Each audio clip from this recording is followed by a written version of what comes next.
रायगडच्या पालकमंत्री पदावरून महायुतीत पुन्हा चर्चांना आता उधाण आलंय।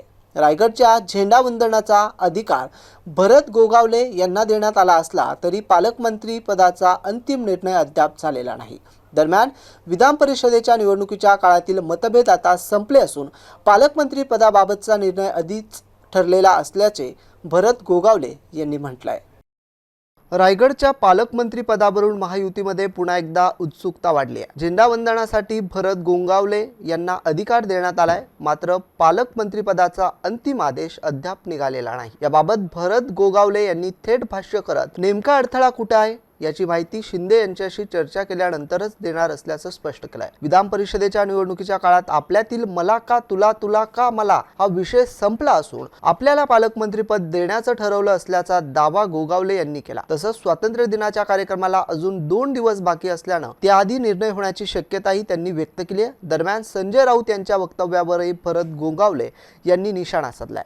राऊत जे सांगतात त्यांच्या उलट घडत असल्याचा टोला त्यांनी लगावलाय। रोजगार सेवकांच्या मानधनाबाबतही गोगावले यांनी महत्त्वाची माहिती दिली आहे। मानधनासाठीची आर्थिक तरतूद करण्यात आली असून उपमुख्यमंत्र्यांची सही झाल्याचं त्यांनी सांगितलंय।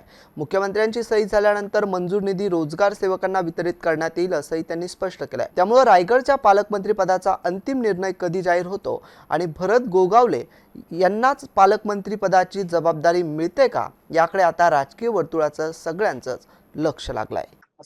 हा झेंडावंदनाचा काल आदेश काढलेला आहे। पालकमंत्र्यांचं काल रात्री काय चर्चा झाली मला पण शिंदे साहेबांना विचारायला नाही मिळालं, कारण काल बसून मी इकडेच आहे।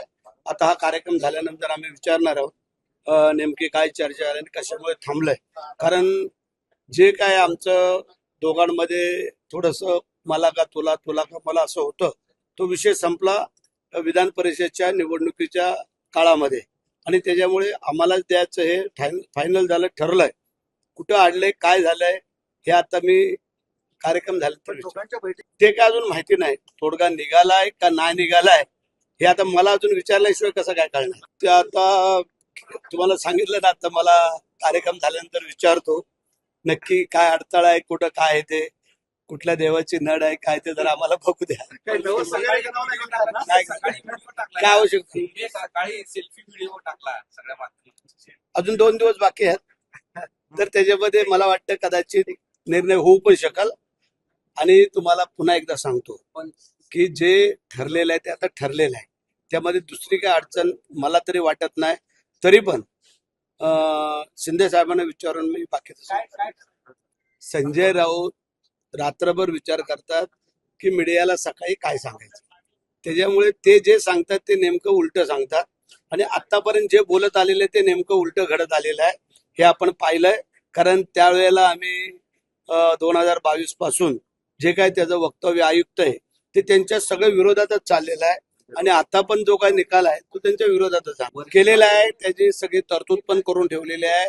उपमुख्यमंत्र्यांची सही मागच्या आठवड्यात झालेली आहे, मुख्यमंत्र्यांची राहिलेली आहे, ती झाली का मग आम्ही ते जे काय मंजूर झालेले पैसे आम्ही वाटप करणार आहोत। त्यामध्ये रोजगार सेवकांचे मला फोन येतात, त्यांना आम्ही समजावून सांगतोय आणि काही दिवसातच त्यांची ती मजुरी आणि ते रोजगारांचा पगार ते काय ते आम्ही देतो।